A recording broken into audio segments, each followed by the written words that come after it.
Okay.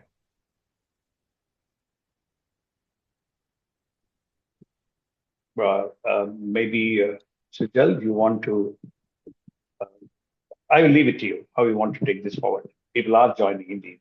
Senthil, let us start. Yeah. Good evening, everyone. Let me read. Sorry. Good evening. Yeah, good evening. Let me read out the code of ethics. In this ISHRAE meeting, we will act with care, dignity, and consideration, upholding all values of trust, teamwork, meritocracy, and justice. We shall not exploit the society's forum for any commercial or personal gains and shall avoid all real or perceived conflicts of interest, and that our thoughts, words, and actions shall not besmirch the image and standing of ISHRAE. I would like to introduce our chairman, CC 3.0. Mr. Hariharan Chandrashekar is a lead fellow and carries out design consultancy in the field of HVAC&R, intelligent building management system, and sustainability with a background of over 40 plus years of professional experience in these fields. Has also served as a senior trainer in Train Academy in his previous assignments. I would like to introduce our Vice Chairman, CC 3.0. Mr. V. Sridhar is a first-generation entrepreneur with extensive experience in the HVAC and refrigeration industry, known for his technical expertise, leadership, and business acumen. He is also actively involved in skill development, conducting HVAC training programs for engineers and hands-on technician training in air conditioning and service and maintenance. I would like to introduce our convener, CC 3.0. Mr. Sheshadri Rangasamy has over 40 years of experience in the HVAC industry and is a certified energy professional. He is currently providing consultancy services and performance auditing under the name and style of Mrs. Enersave Solutions, operating across India, Africa, Asia, and Middle East. Myself, I would like to introduce co-convener for CC 3.0.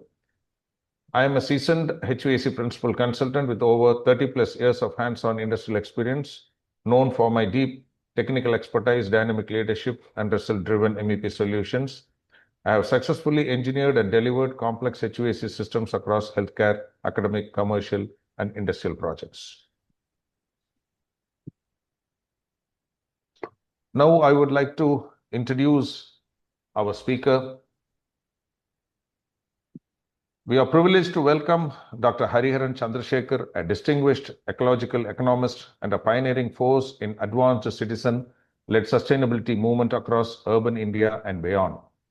Dr. Hariharan has been at the forefront of driving transformative initiatives focused on water and energy efficiency at both building and city scales. As a founder of the globally recognized WOW Action Forum, he has spearheaded a powerful people-centric movement that spans cities across South Asia, Africa, and the Americas, empowering communities to embrace demand-side water management through awareness, demonstration, and voluntary action. Through the WOW mission, he has enabled impactful public campaigns that integrate sustainability with everyday life, helping societies conserve water, reduce energy consumption, and lower carbon footprints while creating economically viable solutions. In addition to this global outreach, Dr. Hariharan plays a vital role in mentoring green leadership among industry professionals and academia through SANS and Foundation Green. The sustainability peer reviews have guided numerous projects towards achieving ambitious net zero water and net zero energy goals, shaping the future of resilient and climate responsive built environments. It is an honor to have such a visionary leader with us today. Ladies and gentlemen, please join me in extending a warm welcome to Dr. Hariharan Chandrashekaran. Welcome you, sir. Thank you. Welcome, sir. Welcome. Thank you. Thank you, Mr. Senthil Raj. Thank you, Sujal. To the rest of you, I must tell you that Mr. Senthil Raj represents the Coimbatore chapter of ISHRAE, ISHRAE has 58 or 59 chapters, 3 of them in the Middle East.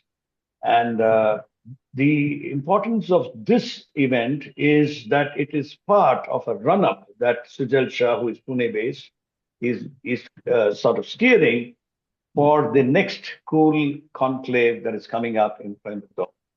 Is that right, Sujal? Yes, sir. Very, very much, sir. So, all the four industrialists who he profiled are all people who represent Coimbatore. And Coimbatore is an interesting city. It shares a lot of the characteristics of a Pune and of a Bangalore. Very gentle people. The weather is equable as it is in, say, Bangalore or in Pune. All three cities have suffered this massive boom in population. I think Coimbatore has suffered less than, say, Bangalore and Pune. True, very true, sir. We suffer all the trials, travails, and tribulations of a city which used to be a pensioner's paradise. All three cities were a pensioner's paradise until 1980. So we have a lot in common, Mr. Raj. Yes, sir. True, sir. Thank you. Thank you so much. Yeah, thank you so much. Over to you. Thank you. Yeah, thank you so much, sir. Now I would like to introduce Sujal Shah.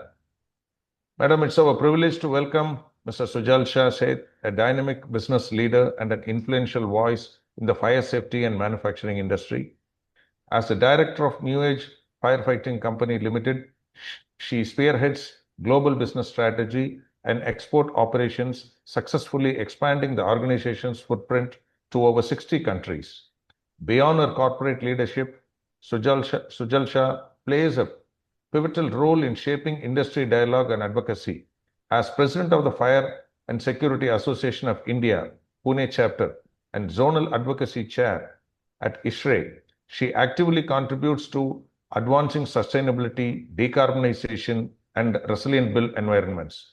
Her influence extends into impactful national initiatives where she serves as a national convener of IPA Marathon, driving a large-scale water conservation awareness, and as a national chair, branding a digital media, strengthening engagement across platforms. A strong advocate for inclusive growth, she has also campaigned women's safety and empowerment through her leadership roles. As CSR head at New Age, she leads meaningful community initiatives focused on health and social welfare, reinforcing her commitment to purpose-driven leadership.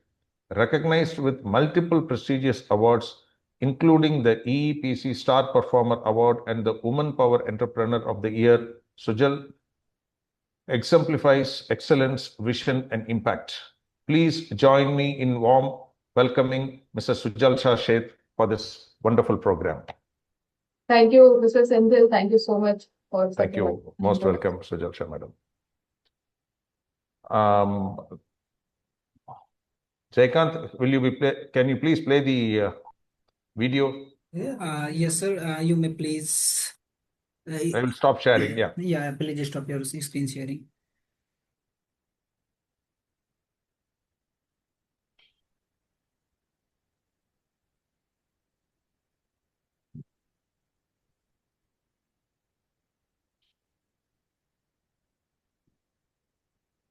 Cool Conclave majestically moves to Coimbatore in Tamil Nadu for its third edition. Tamil Nadu has been at the forefront of India's industrial and economic growth. A state that doesn't just dream of sustainability, it acts on it and has pioneered great initiatives in this direction. Welcome to Coimbatore, the industrial heartbeat of Tamil Nadu, a city built on innovation, powered by industry and guided by the progressive and sustainable approach of industrialists. Known as the Manchester of South India for its textile legacy, Coimbatore has evolved into a multi-sector powerhouse, home to engineering giants, inspiring entrepreneurs, the mixer-grinder revolution, and a vibrant hub for healthcare, tourism, hospitality, and commercial space. Nestled at the foothills of the Queen of Hill Stations, Ooty, Coimbatore offers a unique blend of business and leisure, a green haven where eco-conscious living is not just an idea but a way of life. Here, Decarbonization isn't an option, it's imperative. From green building codes to microforests, from energy-efficient infrastructure to restored lakes, sustainability runs through the city's blueprint. As part of the Smart City and Carbon Neutral mission, Coimbatore is leading in water restoration, solid waste management, and energy efficiency. And now, it's ready to host the event that's shaping a sustainable tomorrow. Cool Conclave 3.0, where bold ideas meet bold actions. Where innovation, inspiration, and integration come together to shape a low-carbon future. This isn't just another conference. It's a call to action. A convergence of minds, disruptors, policymakers, thought leaders, and future shapers. Dive into transformative strategies. Explore cutting-edge technologies.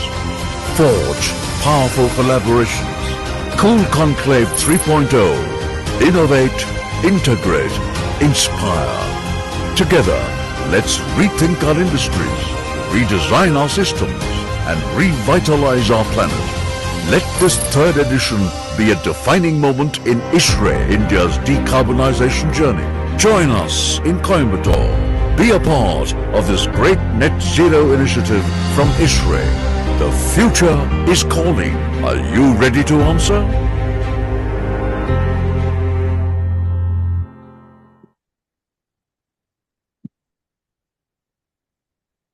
So you can proceed with your presentation, sir. Thank you. Thank you, Sandil. Thank you so much for the introduction as well as, showing us through the video of Cool Conclave 3. So as our audience is aware that we had 2 editions of Cool Conclave, which were a huge success. The first one happened in Jaipur and the second one happened in Indore. And now we are all geared up. The team is putting in a lot of efforts in the background for the third edition as well, which is going to happen in Coimbatore. And as a part of, an extension to Cool Conclave 3.0, what we thought was we should have this series of webinars or fireside chats.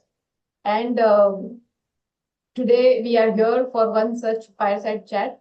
However, yesterday while I was talking to Mr. Hariharan, we discussed that, fireside chat would not be a very great word to be used for these conversations. We should rather, rename it as Cool Samvad. And I think, I really loved the idea. So going forward, we will be calling this series Cool Samvad instead of fireside chat or webinar series.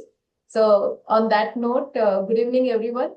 And welcome to Cool Samvad. And let us also, welcome Hariharan sir, who agreed and accepted to come on this platform and have a conversation with us. Now, today, on this platform, the conversation is going to move beyond the systems. We are going to talk about shaping the future of our built environment. And so basically, the intent is very simple, yet strategic. We are trying to bring together the thought leaders who challenge the conventional thinking and spark the dialogue that leads to the real world impact. So as our cities, continue to grow and evolve, sustainability can no longer be addressed in silos. I think everybody would agree with me when I say that the intersection of water, energy, and infrastructure, it is becoming increasingly critical. And it is this integrated perspective that will define the next phase of urban development. So today's discussion is not going to be just about managing the resources, because we have been doing that since many, many years now. But it is about, reimagining them. It is about aligning them with our decarbonization goals at large and building systems that are resilient, efficient, as well as future ready. So on that note, sir, I would like to, start with my questions. My first question. Before you do that, Sujal, Yes, let me add, for the sake of our audience here, that what you said about the fireside chat and the cool Samvad is seriously important in the larger context of what we inhabit in India. I come from 13 degree north. If Mr. Senthil Raj is today in Coimbatore, he is at 11 degree north or so. And she in Pune will be at approximately 17 degree north. And you know the number of kilometers between each latitude. Now, if you go beyond 30 degree north, you hit cooler climes. For about 50 years, from 1950 to I would reckon about 2010 or even 2020, the need for heating rooms in Europe and the United States, and possibly a little bit in Japan, was far higher than the need for cooling in India and countries like this, Indonesia, for example, closer to the equator and all of that. What has happened therefore is today we face a very grim situation of our having to cool more than we need to heat buildings. And the business of cooling rooms costs you a lot more energy than heating a room, right? And therefore, what we have between now and I would reckon about 2070, since the government of India has said 2070 is net zero target and all that, I would reckon we have in the next 45 years a very, very serious challenge of how we will cool without carbonizing. Yes, Sujal, over to you. Very, very true. Very true. So sir, that brings me to my first question. How do you think we should define true value of water in urban India today?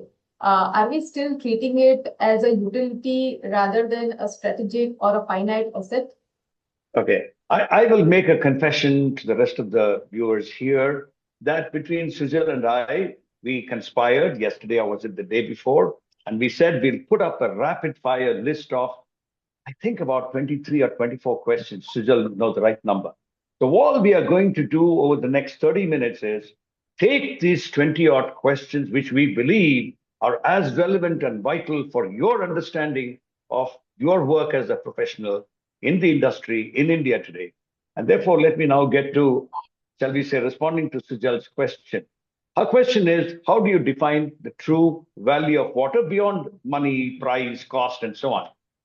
Let me go back to a man called Patrick Geddes, a Britisher who was in India at that time between 1919 and I think between 1900 and 1931. Off and on, he spent about 19 years in India. He wrote a small tract or a monograph in 1926 where he talked of the ecological value of water, and he said any price, industrial price, should include the ecological cost of such production. If you look at it in today's terms, for example, all you have to do is pick up a 1 liter water bottle that you buy today at maybe 20 rupees per liter. Is that right? Now, is that the price I ask of you? When you buy a bottle of water at 20 rupees, is that the true value of water? Or is it just the cost of your manufacturing and marketing it? Now, the world as you and I know it will become extinct very soon at the rate at which we are, shall we say, decimating all of our natural resources with that same ignorance of the value of water. Every civilization, Indus, Mayan, Incan, Mesopotamian, Egyptian, Babylonian, many of them, all of them died because of their neglect of water and their forests. That is truly the value of water for me. The earth will live beyond us, that you and I know. Humans, you and I as a species, and then the rest of the living species on earth will die because of us. What we call anthropocenic kind of age that we are in today. Now, if you look at value of water in the immediate term, for example, the next 10 years, if I'm living in, say, a Bangalore, which is at 14 million, a Coimbatore, which is at, say, 3 million or so, a Pune, which is at about 5 million or 5.5 million today. Now, what is the value or the cost of water there? I would reckon that if you don't have water in your cities, in these next 10 years, business will gravitate out of your city. Your GDP will fall. Today, Bangalore's GDP is about 10% of India's 4 trillion. We are therefore at about $400 billion. In 1991, when Manmohan Singh gave us economic independence, we were at 200 or $180 billion. Today, Bangalore alone generates $400 billion, right?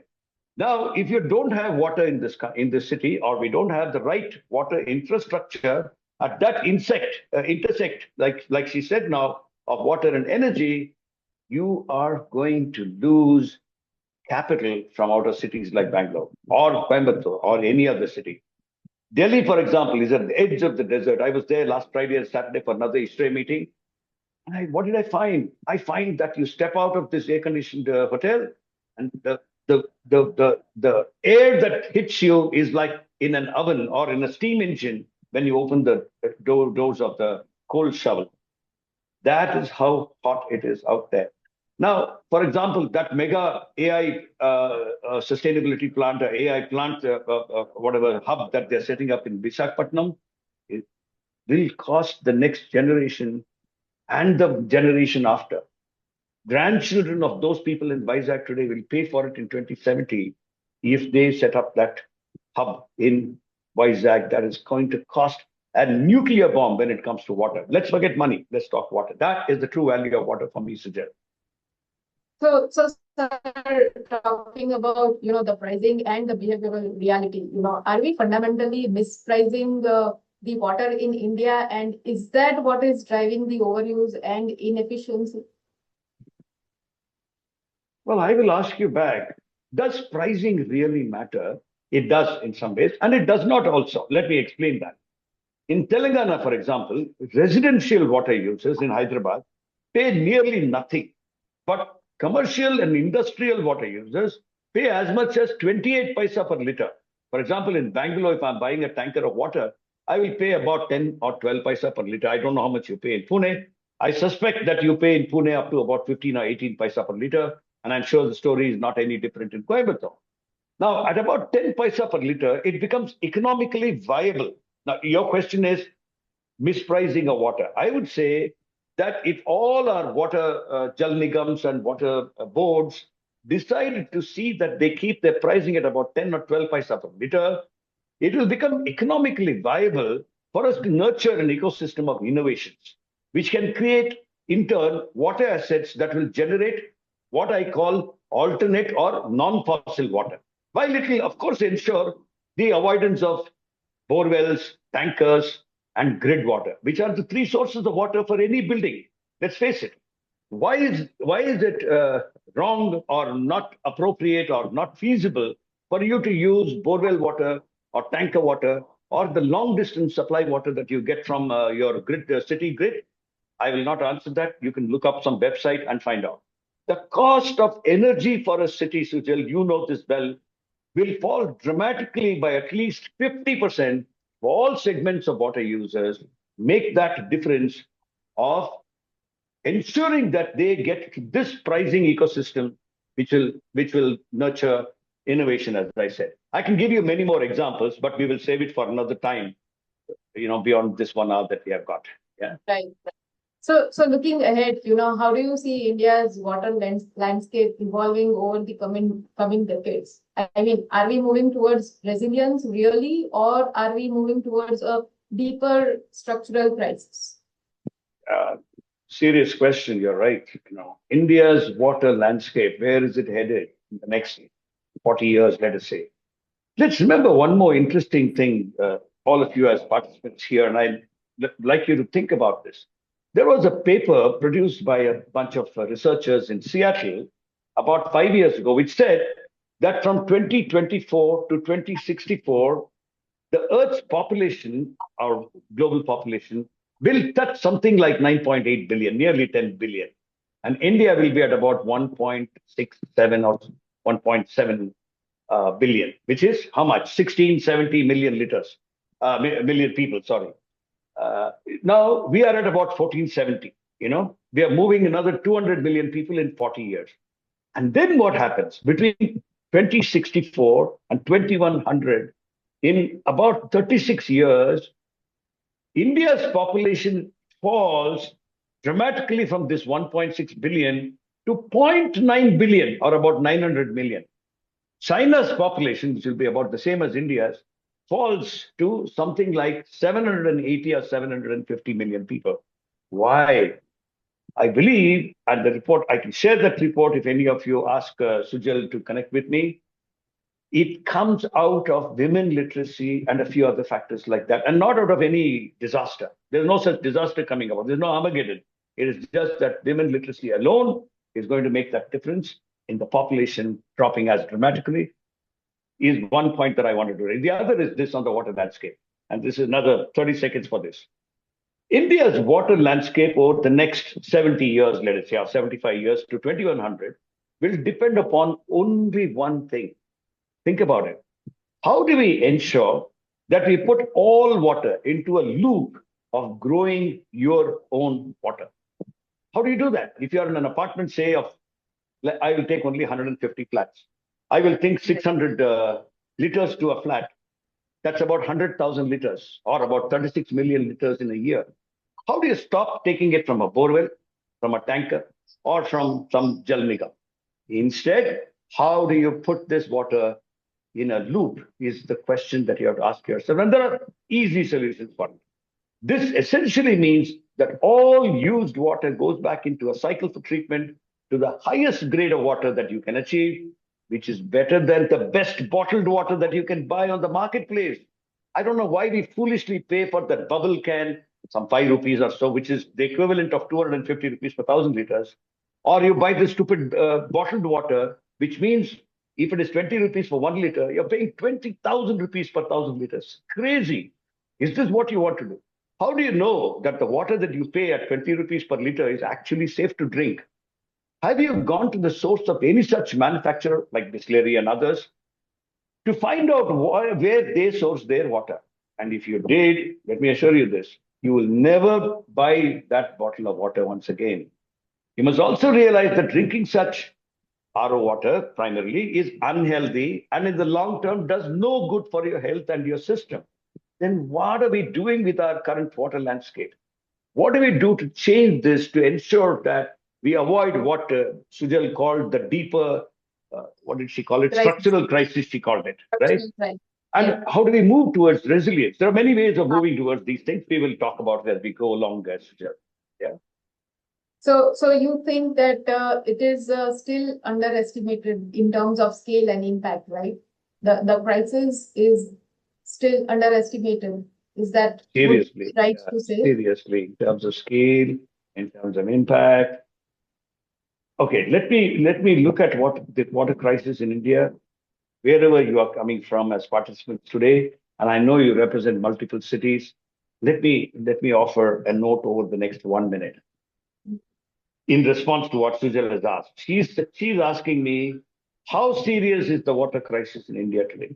Right? Are we understating it or underestimating it? The crisis of water in India is not about availability of water at all. If you are from Ahmedabad, you are from Jaipur, you are even from, say, Jaisalmer in the desert, you will get water at 200, 280, 300, maximum 380 feet. Okay? It is only in the highly abused water zones of cities like Bangalore that I inhabit that you will find groundwater at some 1,500, 1,600 feet. And even that will be only in the outlying areas because it's a plateau. In the central zones of Bangalore, for example, I can still get water at, say, 200 feet. Right? Now, the other challenge is, it's like this. The challenge is really not so much about availability of water. It is the high TDS content in water. Now, many of you who understand water will know that TDS is the dissolved salts in water. In Ahmedabad, for example, I will go back to Ahmedabad. I find that we are just now guiding somebody into doing something there on water efficiency. And I find that water that you draw at about 280 feet or 300 feet, available in plenty, reasonable plenty. You get about 4,000 liters per hour. You draw for, say, 12 hours from a pump, from such a borewell, and you'll get about 50,000 liters. You put 3 or 4 of them, you've got 200,000 liters if you want 200,000. Okay. Now, where is the challenge? The TDS in such water lies between 1,200 and 1,600 ppm. So what does that mean? You cannot drink it. If you drank that water at 1,200 or 1,600 TDS, your system is going to be crippled over the next, say, 3-4 days. You cannot drink that water with high TDS of that level. The protein content is very, very high. Therefore, now what do? They put this through an RO process And from 1200, we reduced it to say under 400 or 500 in order to make it portable. Remember Delhi and the Supreme Court judgment, they said if it is over 500, I will ban it. You have to bring it to a level of about 500, they said, when it comes to TDS. As long as we continue to draw water, this is the story. As long as you continue to draw water from deep borewells, this water crisis will continue. You cannot stop this because all the pollution that happens, whether it's heavy metals like arsenic, fluoride, iron, nitrates, all of those things, aluminum, for instance, all of these things come only when you take borewell water. You use surface water from a river, from a pond, there is no such thing as arsenic. Arsenic or fluoride. Now, come to the Gangetic Basin. You go to say, Banaras, or you go to Balia, near Banaras. The highest incidence of cancer caused by water comes in this region of Banaras and Balia. Why? Because the arsenic levels in water are at the count of 10, when it can't be more than 0.1, 1,000 times more as presence of arsenic in water. Now you go downstream to Hooghly, to Calcutta and beyond, you will find that the water level, the arsenic level is not as much as the iron level. Fluoride level is very high in, say, Nalgonda district and such other parts of Andhra. So depending upon the region in India, we have heavy metals coming and you can stop that. How? Use as much as you can of rainwater. We'll also have to continue to see that we treat TDS, but there are different ways of doing it beyond RO. We'll have to see how we improve recovery efficiency of RO plants. That's another story. If, for example, and I'll stop with this, if let's say I'm buying 200,000 liters a day of water at say 10 paisa per liter. And when I put it through the RO process, let's say I get only 100,000 liters. It means what? The other 100,000 becomes RO reject water. And that means at 10 paisa, it's approximately 18 lakh rupees that I'm losing. If I can reduce that by half, I can save you 9 lakh rupees at an investment of 20 or 22 lakhs that you make. And you get your money back in about 2 or 2.5 years with an IRR, therefore, of about 40 to 45% if you're an investor. Do you see where I'm connecting from a natural resource to the economic viability of the ecology itself? Over to you, Sujal. But then, sir, talking about, this particular thing, like you mentioned that in Bangalore, you experience a different level of water crisis. And then there are other places where people do not really, come across the water crisis. So do you also think that this crisis is still largely invisible and also unevenly experienced across the regions, which is actually leading the delayed action until it becomes probably acute for the larger set of people? Wow, tough one. Is this crisis largely invisible, we are saying? Okay, I'll put it like this to you, and I'll make it very, very brief. It is experienced consistently, let me assure you, across the geographic spread of India, across its 770 districts. You go to Assam, Upper Assam, Lower Assam, you go to the east of Assam, into the hills of Nagaland, Dimapur, and places like that. Everywhere you find this problem. Trust me on this. I worked in parts of Lower Assam, and I find the same problem. In the water-abundant parts of the west coast, for example, Goa and Mangalore, Kochi, Bombay, of course, all of this receives by and large over 2,000 mm of rainfall, which means if you have a house of say 1,000 square feet, just 1,000 square feet, you will get about 2 lakh liters of water that you can harvest as rainwater. In how many months? In about 4 months. So where is your problem? How do I store that water, I say, and use it in the non-rain months is the challenge that comes about. It's not about water availability, therefore. Also, it is not about water itself, it's about water management. How do I smartly do it in a way that I use most of these 4 or 5 months of the rain months in a way that I do not take any external water, and then I put as much water as possible into an open well or whatever else that can hold water for me for use in the non-rain months. That is the key in such parts where I have relative water abundance, I would say. Most of the parts where water management is not a problem, well, it's compounded by the nature of soil, the ability of soil to absorb water, of course, the uneven distribution of rainfall in different parts. There is a man who wrote a book in 1995, I think, Christopher, somebody or the other. It's called Alexander Frater, his name is, Frater. The book was called Chasing the Monsoon. I would recommend every one of you who is listening to this to please buy that book. It's available, I'm sure, on Amazon, and read that book. You must read another book written by a man called Jacob, dear friend also, who wrote a book called Jal Yatra in 2005. I think Penguin published it. You must read that book also. By the way, Sujal, I am putting out a book, as you know, as I told you a couple of weeks ago. And that is also covering a certain aspect of India.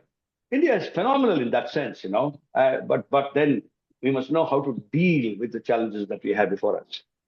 Right. Yeah, I did read about that book and it sounds really interesting. So yes. But then should be out, I think. Yes, please. Yeah. Sorry. So coming back to the dependency on groundwater. You mentioned earlier that we extract the groundwater.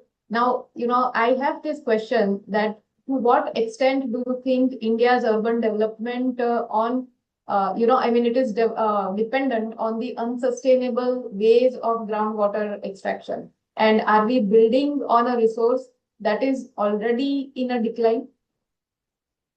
Absolutely. First, I will start with that second question. Are we building on a resource that is declining? What declining? It is non-existent today in many parts. In many, what do you call them, tehsils and talukas and blocks of a district, it is declared water critical, right? And in those parts, you are not allowed actually to put a borewell. Who cares? Everywhere I'm seeing, even in such water critical parts, zones, there are plenty of such borewells that are going up in many cities. I'm not talking of any particular city. So this answer to your second question, are we building on a resource that's already in decline? I will say an emphatic yes. The second is this: our dependence on groundwater across India is crippling. Across the land, everywhere, in every state and in every city, I must tell you. The total groundwater, for example, that we extract is about 70 or 75% of all water that is demanded for either cities, that is your buildings, your residential, commercial, industrial, etc., and agriculture, right? Remember one more thing. Of the total annual renewable water that we use in India, we have only about 3% that is for industrial water. Only 3%. About 7% is commercial and residential water that we use mostly in our cities. And our cities are only about 4% of India's landmass, no more than 200,000 square kilometers. You can check it out on any website. Now, what is the other factor? 90%, therefore, if I leave out this 3 and 6 or 7%, 90% is cultivation water. Now, how do I reduce cultivation water by 50% or 30% or whatever? Then I know how to reach the right numbers. So you will say, you told me in percentage, you tell me in total numbers. The urban water today of about 7% is about 40 billion liters per day. 40 billion liters. Of this, 60% is groundwater, Sujal. 60% is groundwater. It could be 70%. Who cares now? The number is just another number. That's it, another statistic. Now, industrial water, to my mind, is not a big issue. It's only 3%. It puts out high pollution, high effluents. There are ways of treating them. They're high. They're high in cost also for treatment. But I think we should not worry too much about industrial water. What we should worry about is groundwater for agriculture.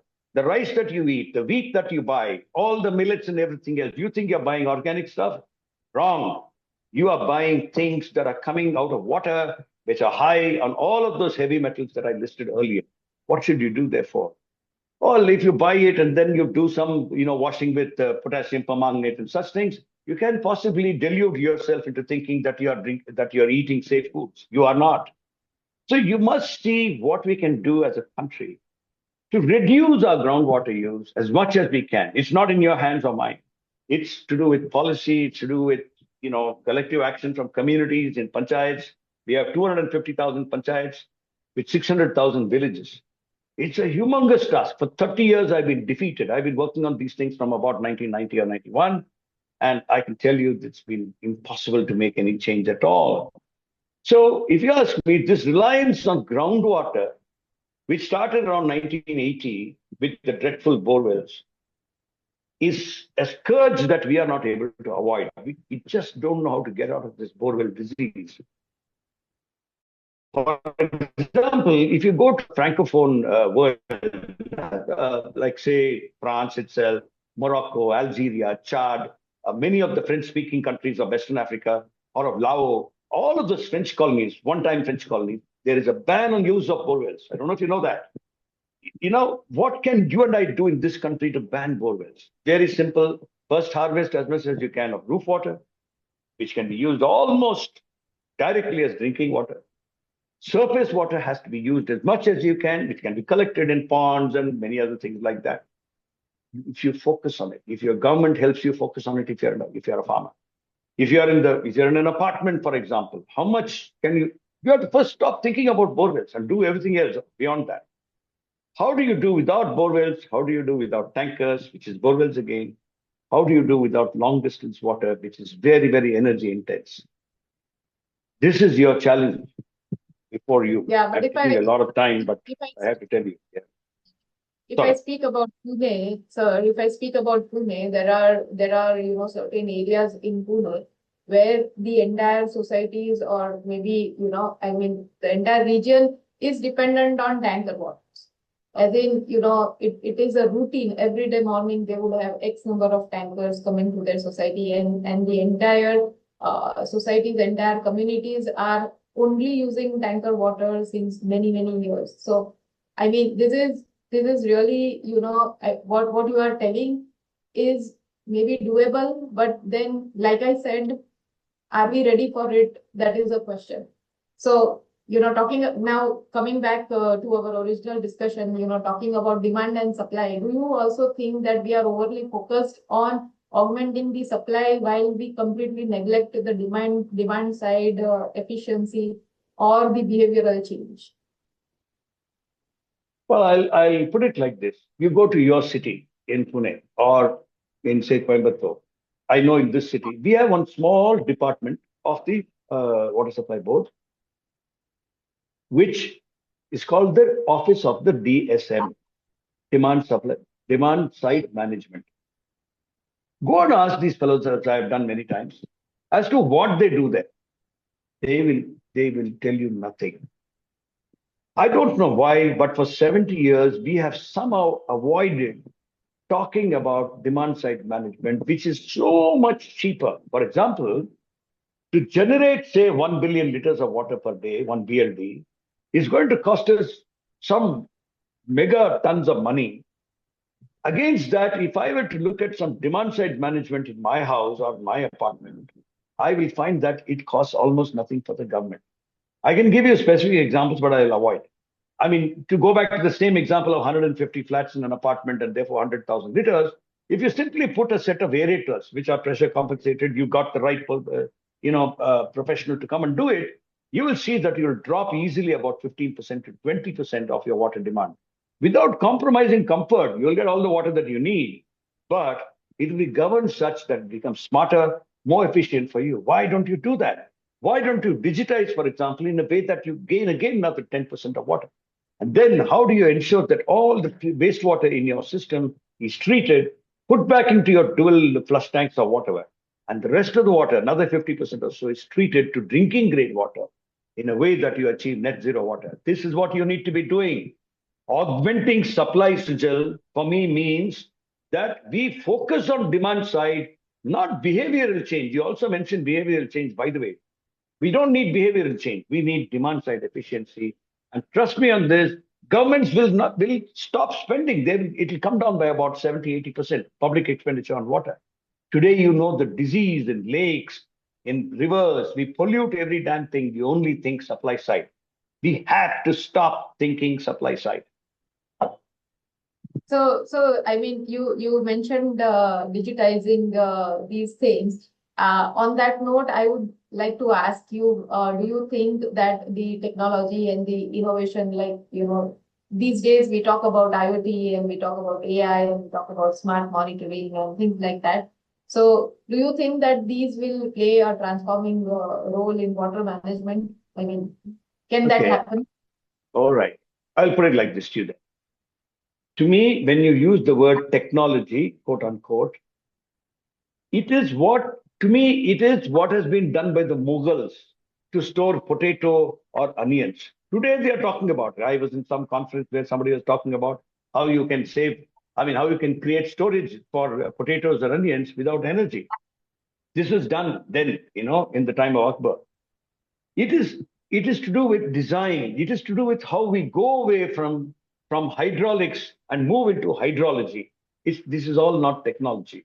This is about knowing, if I'm an engineer, how to hold back water and not drain water from my ecosystem. Can I do that? Now, the other challenge I'm having, at least, is, and I must mention this to all of you here who are young professionals in the water industry. There are unfortunately too many startups who are looking for investors. It's not at all a healthy sign. All they want to do is to take some problem statement that they define and monetize and commercialize every element of water. A new generation of entrepreneurs in the water sector are growing up, shall we say, with this need to grow their profits massively. Over the last 10 years alone, where I have been part of some of these juries for investment and so on, I have seen this increase of about 15% CAGR in the water sector translating into investments that investors are making with these fellows who come up with some water technology, they call it, right? There are stories, but we don't have the time for it today. All of it has been only in the urban water management sector of commercial, industrial, residential, etc. None of these fellows want to actually transform water management in the agricultural sector, which is 90% of total water use in India. Remember that. So if you are if you are young entrepreneurs, give us solutions in the domain there and not in the urban water segment. Sujal. Right. So sir, if we were to, really rethink the water systems from first principles, what fundamentally needs to change according to you? What should be at the core of this transformation? Wow. At the core, what should be the transformation? If you ask me like that, I will say 2-3 things. One will be, how do I use surface water? And there's a lot of rainwater in India. Second, how do I use every liter of water that I am using back again after I have treated it in at least the urban segment? In the cultivation water segment, there are other solutions, but in the urban segment, I'm saying. Third, address the serious need for reducing cultivation water by 50% across these 750, 770 districts that we have in India. And, if you say, okay, what is that one single thing? I will say, well, it's like this. You want water, you, meaning as a water consumer, you want water, you need to create systems for treatment that you do in your home or your apartment or office. Do not depend on the government to give this to you, right? Do not say, well, it's my privilege to use this water and send it out. I'm paying taxes, let the government do. Do you ask the government to, pay for your son's education when you want to send him to an engineering college? You don't, right? You don't even think about it. Why would you do that when it comes to water infrastructure? The next is this. You said central, Sujal. If you start thinking of cost, you will end up in a mess less than 10 years from now. That is, if somebody gives you a solution and says, so what's the cost? I can tell you, you are not doing any good for yourself. All you must remember is, if you're spending any money for such water infrastructure into the future or for future water infrastructure, I can guarantee you that you'll get your money back in about 2 or 3 years. How is the question of who you go to as professionals go? That's a promise I'm giving you as a guarantee. Therefore, if there is a single thing, Sujal, and this I'm saying as a concluding note, water is never about water. Water is about water management. Water is not about water. Water is about energy. If we remember these 2 things, a lot of the solutions will fall into place for us. Over to you, Sujal. Yeah. So I would like to tell the audience, if you have any questions, you can put those questions in the Q&A box. And once we are done with the conversation with Hariharan sir, he would be taking up all these questions one by one. Coming back to Great. you, sir, you said water is not only about water, it is also about energy. So that brings me to my next question. How do you see the water energy carbon nexus? I mean, where Wow. can where can I optimizing water systems contribute meaningfully to energy efficiency and also decarbonization? sensible question. Was it 4 or 5 years ago? There's an organization called SEEM, SEEM, which is based in Trivandrum. It's a very you must join that society, Sujal. I will introduce you to the right people there. Now, SEEM has several chapters across South India. I don't know if they have more in the north.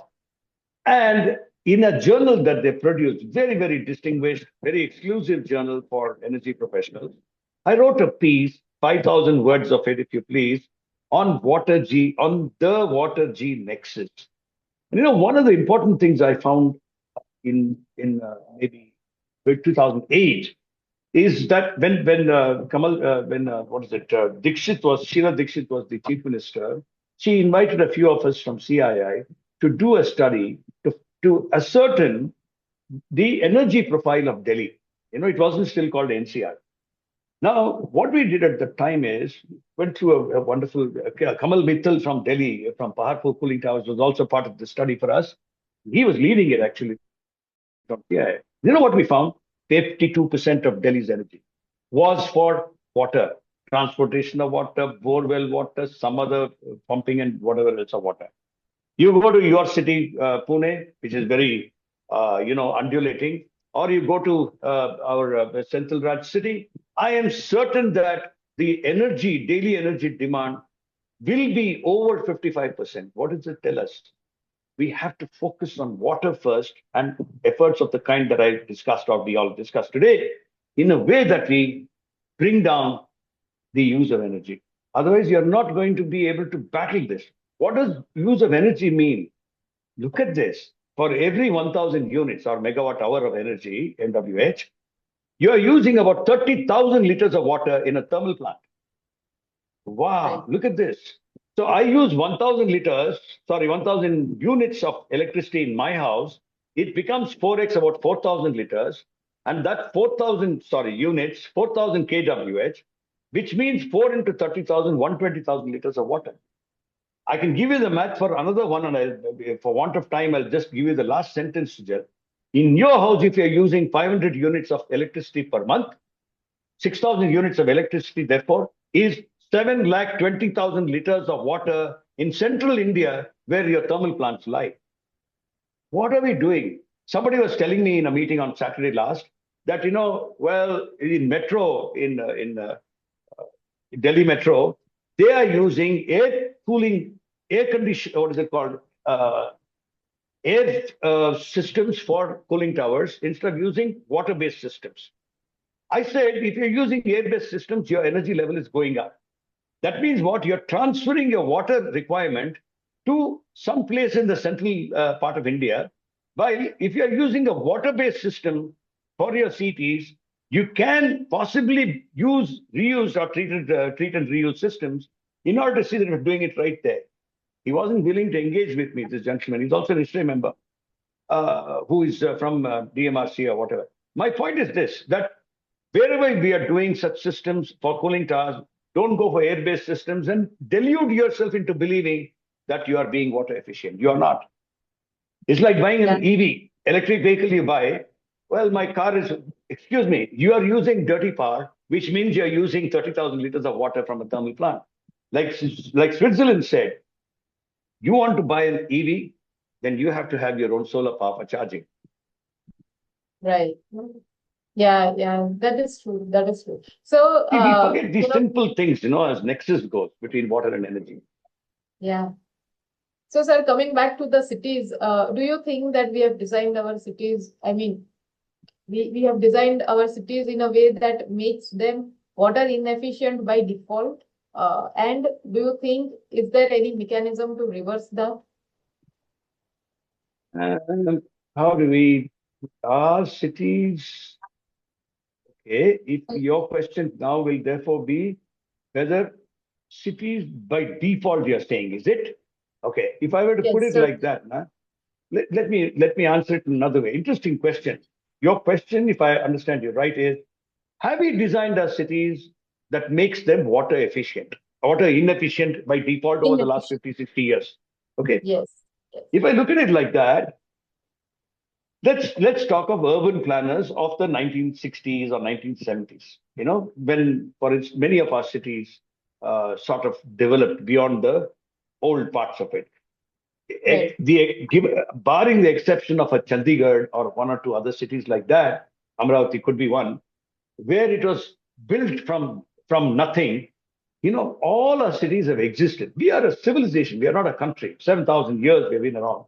So all of the old towns have only gotten to enlarge. So what did planners do, urban planners do? We stopped thinking around 1970. We fossilized into replicating and doing exactly what was done in the previous 50 years. We did Right. not learn or anticipate the future in 1970. It's easy for me today to be harsh and judge them on, with hindsight that we have today. But you must remember this. They knew if I was, let's say, in 1970, India clearly knew that there will be a surge in population and that we will be at some twice that number by 2000. We knew that, right? We did not do anything about it as town planners in India. In others, Singapore responded to it, for example. There was simply no way that those solutions of the past 50 years at that point could offer directions for the future that was emerging for them. I could say the same today. That is, all of those things that we have learned in the last 50 years are not going to give us precedence for what is emerging or coming up as challenges in the next 50 years. And therefore, are we going to be responsible as urban planners to achieve certain things which, as legacy, which will ensure that our children and grandchildren have at least a decent environment? I don't know. So what has happened to us? If I go back to our fathers, we have a terrible legacy that those engineers, supply side engineers, I call them, of the 1960s and 70s left with us. We don't want our children to say in 2070 that we left them a bad legacy of engineering. We don't want to do that. Therefore, Right. my mind, Sujal, we have to act, and we have to act very quickly to ensure that we create solutions. At the point of use, do not ask somebody to supply you water. Do not ask somebody to supply you energy. I'm looking for a day when I can have a small box which can produce the 5 kilowatts or whatever that I need in my house. You know, if I have something like that, wow, I don't need that mangle of millions of cables or wires and whatever else that we have that brings energy to my house, right? And like your washing machine, if I bought something like that and put it in my house and I met my own needs, modularly speaking, I think we will do a lot of things better. So technology can help in those ways. But is that happening? I would say no. Go to every one of your cities, including your city, which has got Mula and Muta. Hyderabad has Musa, the Musa River. We have Arkavati, Vishwavati, Pinakini in Bangalore. We have Tones and Rispana if I'm in Dehradun. The Nag River in Nagpur, for instance. In Vadodara, I have the Vashisht. Every river is polluted. To Kuam and Adyar in Chennai, for instance. I can go on with an endless list of such things. But what are we doing about making it not just what if it, how do I, in our culture, in our religion, we pay, we pay respect for water, right? Yes. What do we do in real life? Why do we treat it as a commodity when we think it is sacred as far as our chants and prayers go? I've never understood this. Yeah. Do you also think that there are any global learnings, that we can maybe adopt or learn something from them? Like, let's say, for example, we talk about China's 3 red lines policy. Do you think India can realistically adopt something from there? Okay, I'm glad you mentioned China. There are very few countries in the world, I keep saying this, which can be comparable to India, right? Yes. People will tell me about that dreadful example now of Israel. And they'll tell me we should be emulating. Israel is 9 million people, and it is 3,000 square kilometers, as a region. Your Delhi is today, I think it's about 3,200 square kilometers, right?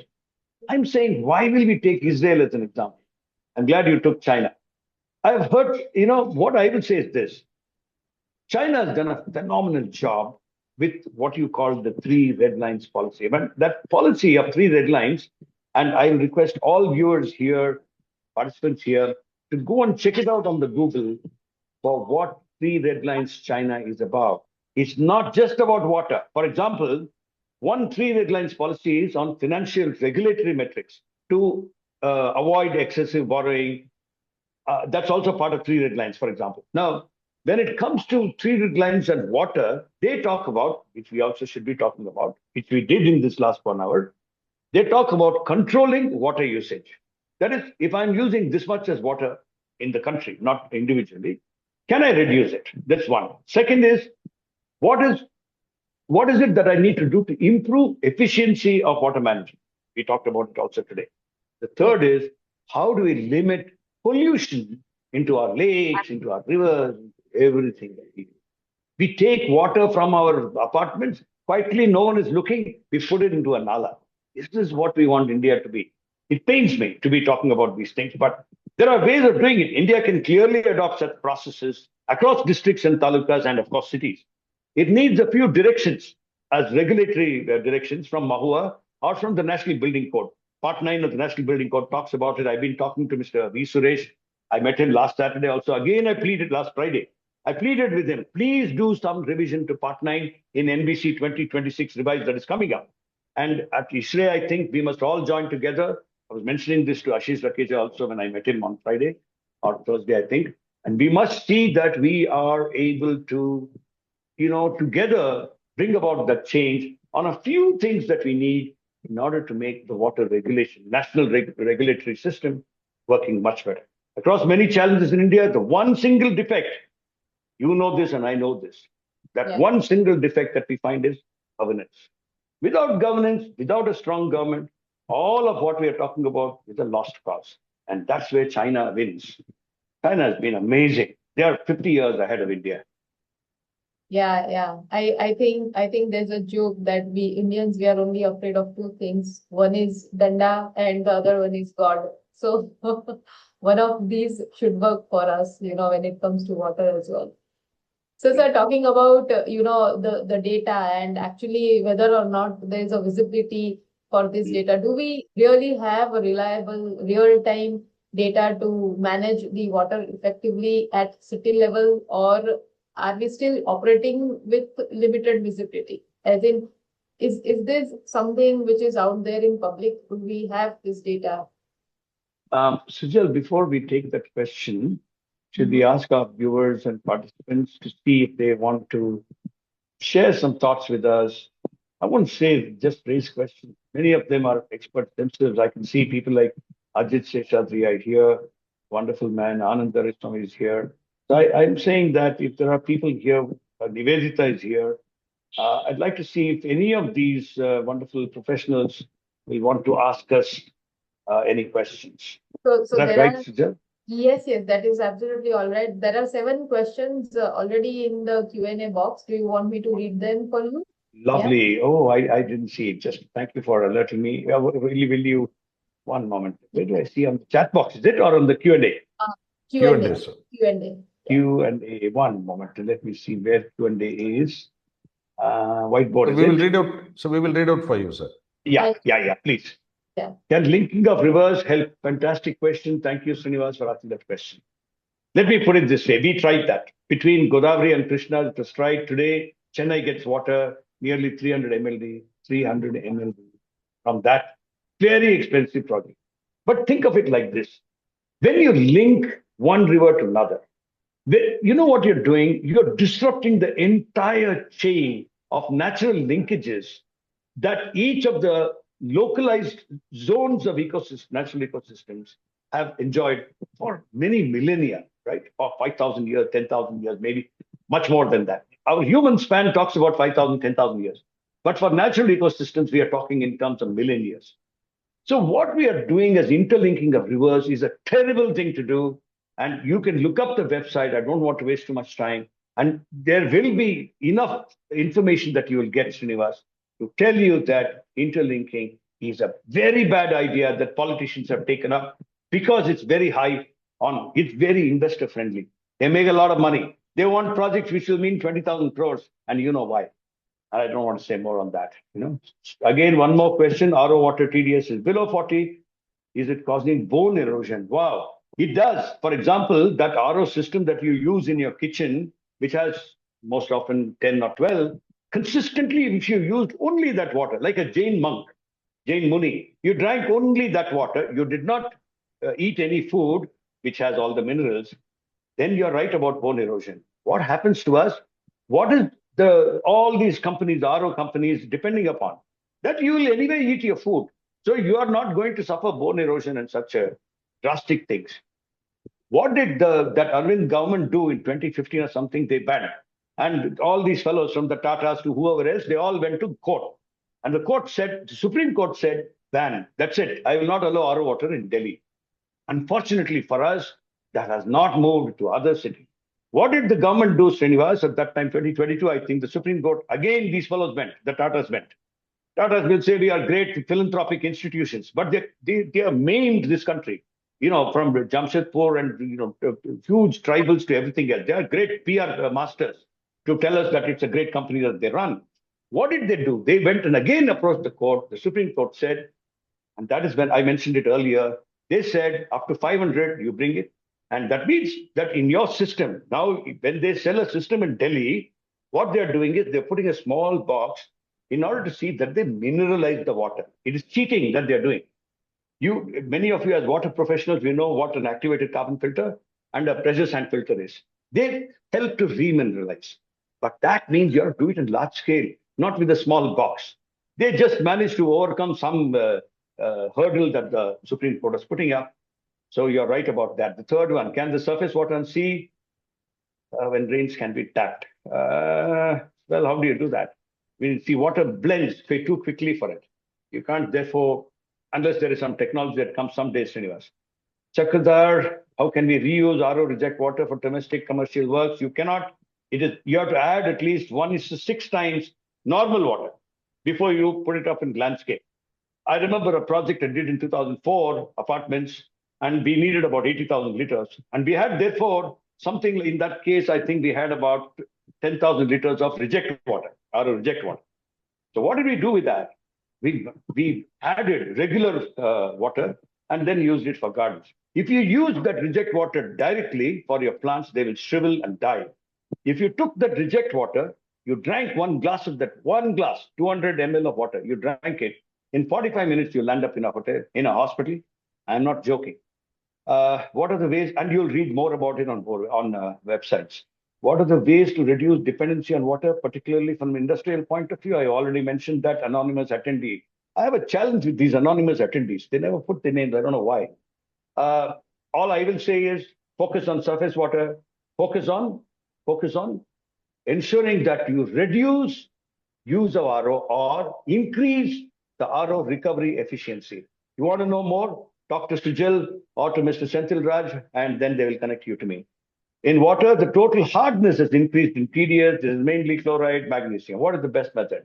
Obviously, you're a water professional, Mr. Anonymous Attendee. You want an answer for that? Talk to me offline, and I will see how I can help you get an answer for that. And it's not too difficult, but I must tell you that you must go beyond the regular membrane process for RO. Keep that in mind. If you want to really beat hardness, and hardness is about, you're right about magnesium and chloride, but it's not a discussion we can take here because there is want of time. How to renovate lakes? Fantastic question. Whole different subject. I mentioned it only in passing today. The new water policy, which has not still been announced, meaning declared by the central government, the bill has not been passed, was proposed in 2023. You must please read the new water policy. India has had 5 such water policies from 1983 or 84, right? Please understand, if you are in the water business, you had better know what the water policies were and how they have evolved. And I think this 2023 policy is one of the finest. What the Prime Minister has also said is that in every district, I need to have, I think he said 3 lakes in each district. We have 770 districts. And he has even defined, I think, 2 hectares to a district. If I take, say, even 2 meters to 2 hectares, you know the quantum of water I will hold, 200 billion liters. This is what you should do to hold surface water. And in the process, when it percolates, it ensures that it reduces your total dissolved solids or all the metals and such things that exist in the shallow aquifer, and therefore at the percolated level into the deep aquifer. Remember that. And if you think you can work on those things, please call us. We are working on some 4 or 5 lakes today. It needs money. The problem with working on lakes is it needs money. And if you go to the government, tender is a problem.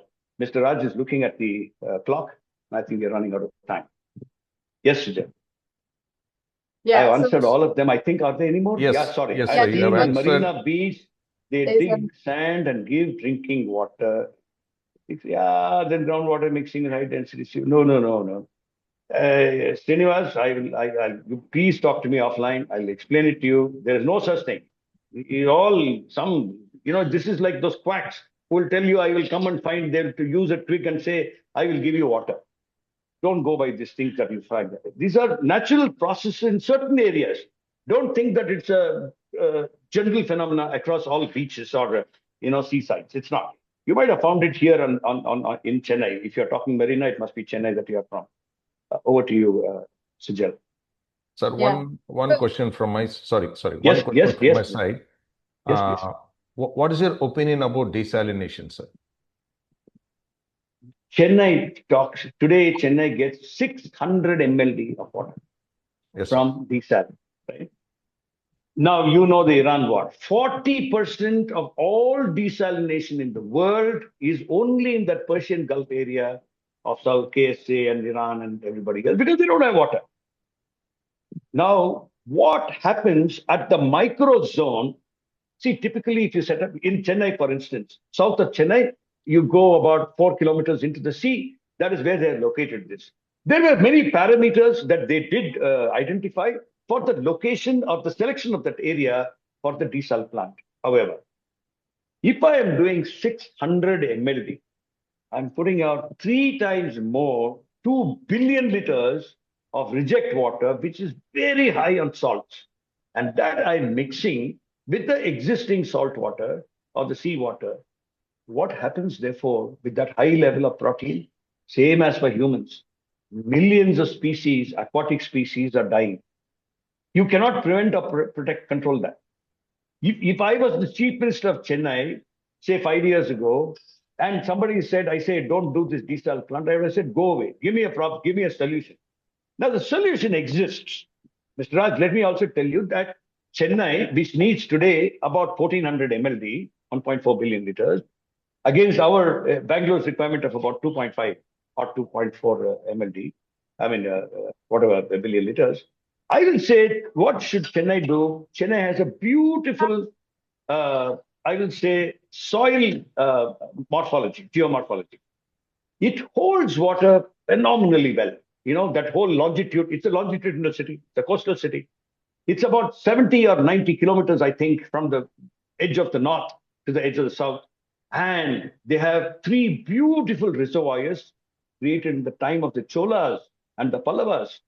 You know that there is a large lake, I forget the name of it, in the south, in Chengalpat area, which was created in about 1,000 years ago now. If you're living in 2026, it was created around 1020 or so by one of the Chola kings. It was to celebrate his birthday or some such thing. But my point is, they knew how to store water. We have lost that one. It's not a skill. It's an ability to decide that my city needs 15 times, 20 times the water that I need for a day.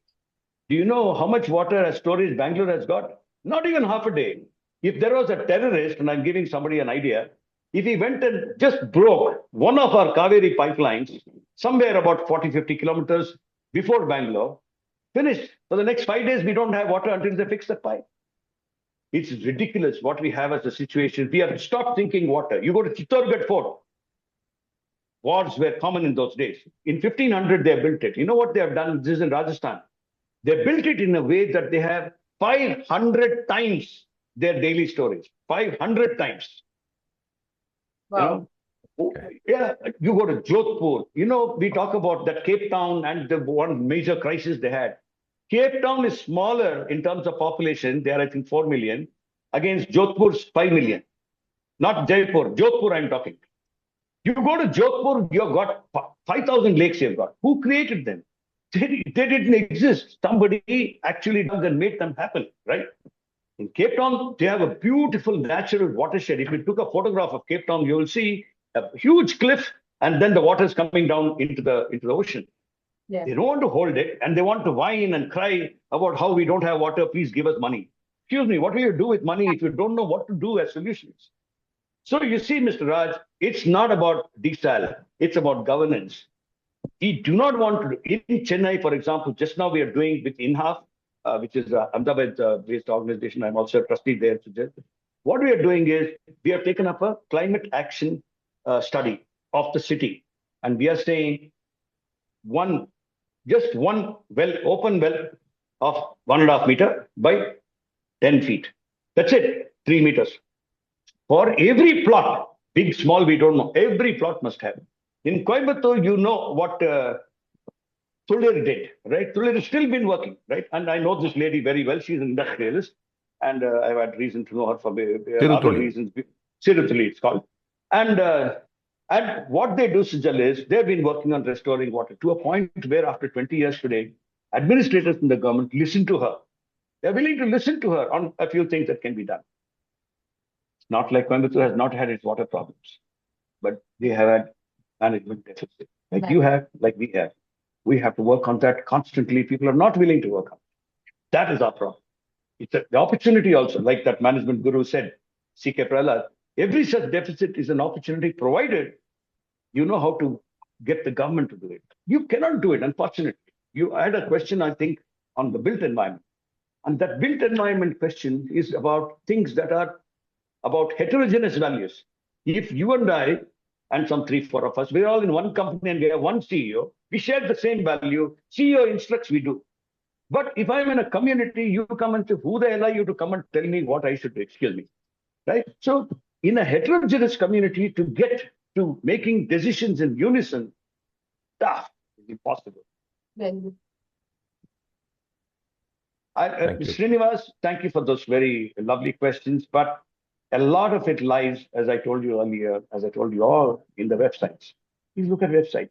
You put your question there, you'll get some, but it's not going to solve your problem. You've got to think through it. I keep telling many of the people who work with me, learn by doing. You'll make a few mistakes, hell with it. Make some mistakes, sometimes at the cost of your client, but make them in a way that you have become smarter and you're able to make communities water positive. Remember, only one thing is, water is never about water. I wrote this in a ADB document in 2003, I think. I was working on a slum in Dehradun, and we made that slum into a 24/7 community, right? I mean, we gave them water in a nala, in a pipe. I mean, that sort of thing. And without water from borewells. That model that we created was then replicated in a few more slums in Dehradun, right? So I'm saying, put management mantle in place, other things will work. Right, right. Sir, when we talk about water, you know, I mean, most of the times people talk about 3 hours or sometimes they talk about 5 hours. So recycling and reusing. Okay. So, I mean, do we only talk about it, or is it really viable to largely adopt the circular water systems in Indian cities? I mean, is when it you really... said CERs, you mean carbon energy reduction values? Is that CER credits? Is that what you said? No. We talk. No. I mean, when we talk about water, we talk about 3 R's, like reuse, recycle. 3 R's. Okay. All right. So if I understood you right, the question is to do with. I want to, you know, talk about the circularity in reuse. So we always talk about reusing and recycling, but is that, you know, the large adoption, is it really viable for the Indian cities per se? See, I'll ask you like this. I mean, in turn, I'll ask you. See, when you see circularity, many such words have become buzzwords. They trend, you know, like they say in social media. Yeah. If I want to either get your attention or I want to get money out of people, I will use some trend words or buzzwords like this to see that there is more that I get to say. And to my mind, unfortunately, and I'm not being cynical, I'm finding that these circular water systems are good to learn, good to hear about. They are only good as an idea.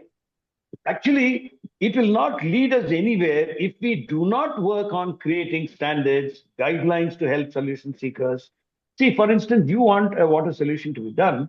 What do? You will call some three people that you found on the websites or something, or some friend told you, and you will do an L1, L2 exercise on cost. But are you actually getting the right solution provider? 9 months after you have chosen somebody and he's installed and you have paid all the money, he refuses to take your calls. The system is not working and you don't know what to do. You therefore go to the person who referred this other fellow and say, hey, he's not coming over. What should I do? That is all you can do today. Can I give you a system where there is accreditation of solution providers? That is what India needs today. In fact, I have a system that I put together with some wonderful colleagues that I have worked with. I can share that with you, Sujal. Sujal, you're a good professional, and maybe you'll want to see how we can expand that to see that it works in different zones for solution seekers. This is not for solution providers. This is another problem when you're talking about circular economy and circular water systems and all that. Mhm. There is no qualification today that you need to become a water professional. Anybody can become a water professional. Correct. How do you change that? Like you said rightly somewhere, intent is the key question. What is trending is not what we want, right? Right. There is really no, you talked about value in the beginning, there is really no inherent value that is being generated to drive these frontiers of solutions for water or for sustainability. How do we do that? Right. You see what I'm saying? Yeah. Yeah. So to me, you know what happens? You go to a company. Why? As a professional yourself, when it comes to safety, and you say, no, I want, let us say, a tank of, say, 100,000 liters, as part of your safety system. Somebody, one of the managers will say, madam, why do you want 100,000 liters? I'll give you 50,000 liters. But why? Because he's thinking short term. He's thinking of, saving that extra money on the capital cost that a tank will cost him, right? Correct. You get it? Still, I'm sure you face such situations with clients. Madam, we will not put 100,000. I'll put 50,000. After uska sign kar do, please. Right? Now, Yes. isn't it? It's real. I'm not talking of a problem that doesn't exist. Yes. You're all from ISHRAE, Mr. Raj. You are a champion HVAC professional. You know what is happening in the air conditioning market today? Government of India has said 10 years, your AC must be scrapped. Okay? Now, if they catch you using it in a company, they will come and slap some notice and penalty. So what happens to a company? Company will call Daikin and say, sir, my system is more than 10 years old. Please, take it away and give me a new system. Yeah. Just now it's happening to somebody's company. You also know that person. I'm not going to tell you who it is in Noida. What happens, therefore, that old AC, which is 10 or 12 years old, you know what happens? It goes to the scrap market. Right. The condenser, every one of those parts is taken. They are reassembled for another 1.5 ton system in the shady market, in the black market. And who is using it? I was listening to some chap who is doing some work in the Dharavi area, and he says in Dharavi, every house which has got air conditioning gets only this from the scrap market. From the sun. It's highly energy inefficient, but it is 50% the financial cost. Cheaper. What are we doing? Is this the kind of cooling we are going to do into the future? There are codes, standards, procedures, protocols, SOPs, nothing. Mr. Raj, if you are, sorry, Sujal, last sentence, allow me a last sentence there. In the Cool Conclave in Coimbatore, we see, Sujal, you are a thinking person, how you can posit some of these sessions, get some thinking speakers. We need to stir the industry. 27,000, ladies and gentlemen here, all attendees here, there are 27,000 members that ISHRAE has got. By far the largest such industry association in India today. Right? What are we doing with this powerhouse of information, knowledge, and expertise that you represent? That's the question I will ask back of you, Sujal. Yes, sir. So we are definitely going to stir these conversations at Cool Conclave as you suggested, and hopefully I'm sure you are also going to be part of the same. But then I think water is still a blind spot. A lot of importance is being given to energy and carbon, which is also a good thing. I mean, it is a good thing, but then water also needs attention, and it still remains a blind spot in the boardrooms and this needs to change, right? I agree with you. You know, Mr. Raj, I'm Yes, sure sir. you have faced this problem. You will go to a company, you're meeting some middle-level manager, you're telling him, please don't use what is it called? A regular conventional air conditioning system. I will give you an IDEC. Inverter, He says, non-inverter. no, sir, my management will not accept it. You are telling him the capital cost will fall by 30%. Your OPEX cost will fall by 70%. You know that in IDEC, right? Yeah. He says, no, no, sir. Clearly, we have been told we only want VRV, sir. You go and fix it, sir. You know the challenge with VRV. I don't have to explain. Many of your professionals here also understand that. Now, to go to her question on, you called it a blind spot in boardrooms. I'll put it like this to you. No, many of us in the water segment, at least, have been saying that water has to move from the boiler room to the boardroom. It has not happened. Companies don't act. I still talk to senior managers and in companies who don't want to use rooftop harvested rainwater for drinking. I can't take a name in a public group like this. There is a large, whatever kind of company in India which has multiple warehouses. They are one near Thane somewhere. We told them, look, we'll give you 40 million liters of water and therefore make you net zero, on water. You know what they said, sir? We don't want all that. Please give us what is required for us to fulfill our mandate. There's another five-star hotel I know. They have hotels everywhere in India. I have a person who worked there for 43 years who's a very dear friend. You will also know him, Sujal. I'll talk to you offline. You know what he says? He says, sir, the regulation is very clear. I am using, let us say, 50,000 liters of borewell water. I have 2 borewells in my hotel, five-star hotel. Five-star hotel. And all I have to do as mandate from the groundwater tribunal is, I have to restore this the same amount of 50 KLD in some school or some identified area within 10 kilometers. That the NGWT, the Central Groundwater Tribunal, clearly says I have to just compensate that with water that I put back into the soil. What a stupid idea. Somebody came from one such hotel in Bangalore and told us, sir, I have something there. So we identified some 2 schools for them as an advisory. We are a non-profit, right? You know what that school's headmaster said? Sir, they're putting that water into the ground, sir. Good water from our school rooftop. They are 20,000 square feet. 20,000 square feet means 1,000 square feet is 1 lakh liters. So you can imagine how much water we are getting there. The HM requested, sir, don't put it inside. Please harvest it and give us a system. You know what this hotel's, whatever fixing fellow said? He said, sir, I don't listen to you. I listen to the hotel. They want this to be done for compliance. Wow. Now you know when you talk blind spot and boardroom discussions, that companies will find ways of skirting and manipulating such regulation. That's all they will do. And even if that regulation is good for them in the long run, they will not do it. Only they know how to create the right water infrastructure that you spoke about in the beginning, the intersect between water, energy, and infrastructure. That will serve their interest as a company over the next 30 years, 50 years. But who is to tell them that? This guy who is at the lower levels of whatever operating, executing levels, he is certainly not going to talk to the board of a nationally known, internationally known five-star hotel. Right? Sadly, these challenges remain at the middle level and lower level of management with no knowledge that is escalated to the top. It is only when it becomes a terrible crisis that the top management responds, and they will respond with band-aids. Aaj ka kuch karo, ek hafte ka kuch problem solve karo with short-term measures without recognizing the need for the long. I hope this will change. Yeah. So water sustainability at times only becomes about, ticking a box, right? Very, very true, sir. So I think we are running short of time now. Totally. And, to close this, to conclude, we would like to know from you, last question, what are the top 2 to 3 interventions that can create maximum impact? Because nowadays, everything is about shortcut. Aapne jaise bola ki everybody thinks about, short term and they need shortcuts. So if we have to give very, very important 2 to 3 interventions that can really create maximum impact, what would that be? One is, if you're a manager, if you're a consultant, if you're whoever you are, please learn how to do a matrix of the cost of not doing.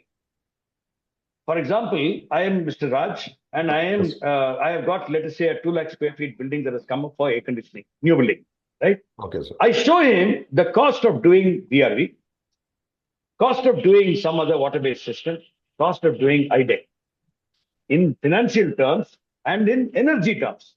That is, sir, I have built you a VRV system after you know, I mean, we're all professionals who understand this. For every 1 ton, if I were to expand it over the year, I would have spent approximately 25 to 12, about 300 units or so of power, 300 kWh for every ton in a VRV system. Here, I bring it down by what? 90% it will fall. 7 units to every 35 units in an IDEC. So the cost of not doing, in terms of ecology, there is carbon and something else, as well as finance, must be showed to a management fellow. Now, unfortunately, if you're meeting a middle-level fellow who does not understand what you're talking about, we have a problem. And that is a problem I don't have a solution for. In fact, there are people here like Panchanathan, who is also a member of ISHRAE from Bangalore, who know this problem. They understand what we need to do, but they don't know how to tell the customer about it, the client about it. Client is not willing to listen. We know this. I mean, I can be open and forthright in a meeting like this because you're all consulting members. You're all consulting professionals. There are no corporate leaders here. I mean, Brookfields, for instance, I've spoken to people like, whatever his name is there. He says he's not able to do anything. I spoke to Malhotra in JLL. He's global engineering head, sits in London, Rajat Malhotra. He says, I'm not able to do so, he says. What can I do, Sujal, or you do? We know what we need, what is deficient. Right. I don't know what to do about it. Yeah. I believe, I really truly believe that with the people like Ashish there, many others there, who are leaders in you yourself, you know what you reflect upon. And then you see this huge Grand Canyon between what you think and what you accept from that customer of yours, because you have an office to run, you have cost to bear. So we compromise sometimes, say, client needs this, so we will do it. Come on, we have to stop that somewhere. Srikanth is sitting here. He's a wonderful ITech professional, Narayan Swami Srikanth, who's also an ISHRAE member. He's also an ASHRAE member. And I can tell you that despite everything, he somehow manages to see that he is able to convince a few customers. He's not doing too much. He's not some great hotshot, consultant drawing hundreds of crores of rupees. No, but he's able to say, I will not do VRV. He's able to say that. So, yeah. So we need people like that who have the courage of their conviction and are able to say, what I am telling you as a professional is what will be good for your company. Sujal, you must do this in your own area too. Sorry, go on, please. Yes, sir, certainly. I think these were a lot of great insights into what should be done and what can the interventions be like.